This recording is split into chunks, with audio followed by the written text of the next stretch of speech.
Good evening. So இந்த video வந்து NICL AO ப்ரிலிம்ஸுக்கான ரிவ்யூ வீடியோ.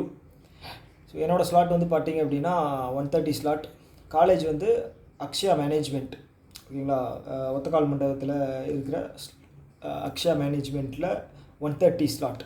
ஸோ ஓவராலாக என்னோடய அட்டெம்ப்ட் எவ்வளோன்னு பார்த்தீங்கன்னா 73.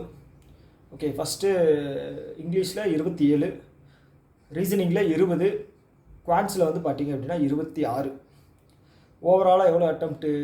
73 அட்டெம்ப்ட்டு. ஓகே, எக்ஸாமை பொறுத்தளவுக்கு எப்படி இருந்துச்சு அப்படின்னா எனக்கு என்னமோ ஈஸியாக இருந்த மாதிரி தான் தோணுச்சு. இங்கிலீஷும் குவான்ஸும் வந்து ஒரு PO லெவல், அந்த லெவலுக்கு கம்பேர் பண்ணும்போது கொஞ்சம் ஈஸியாக இருந்த மாதிரி தான் இருந்துச்சு. ரீசனிங் மட்டும் மாடரேட்டாக இருந்த மாதிரி எனக்கு ஃபீல் ஆச்சு. ஸோ அதை தாண்டி வந்து இந்த எக்ஸாமில் வந்து எவ்வளோ கட் ஆஃப் வரும் அதெல்லாம் வந்து கண்டிப்பாக என்னால் ப்ரிடிக்ட் பண்ண முடியல. ஓகே, ஸோ உங்களோட அட்டெம்ப்ட் என்ன அப்படிங்கிறத வந்து கீழே கமெண்ட் பாக்ஸில் சொல்லுங்கள். ஸோ எப்படி எக்ஸாம் பண்ணீங்க? ஸோ அதே மாதிரி இங்கிலீஷ், ரீசனிங், குவான்ஸ் ப்ராக்கெட்டில் வந்து என்ன லெவலில் டிஃபிகல்ட்டி இருந்துச்சு? ஹார்ட் லெவல் அப்படின்னா H போடுங்க ப்ராக்கெட்டில்.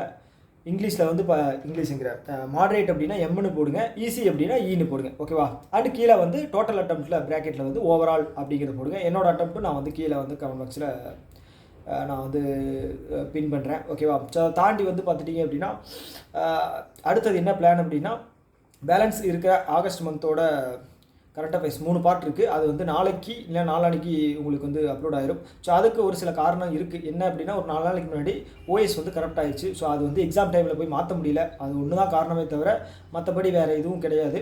ஸோ கண்டினியூஸாக இதுக்கப்புறம் கரண்ட் அஃபேர்ஸ் வீடியோஸ் அப்படிங்கிறது வந்துடும், ஓகேவா. ஸோ அதை தாண்டி SBPOவோட mains current affair general awareness session வந்து எப்படி இருந்துச்சு அப்படின்னு சொல்லி ஒரு அனாலிசிஸ் பார்ப்போம். ஸோ அது வந்து அடுத்து வரப்போகிற எக்ஸாம்ஸுக்கு எப்படி வந்து நமக்கு யூஸ் ஆக போகுது அப்படிங்கிறதும் நம்ம ஒரு வீடியோவை பார்த்துருவோம், ஓகேவா. Okay, tata, bye by.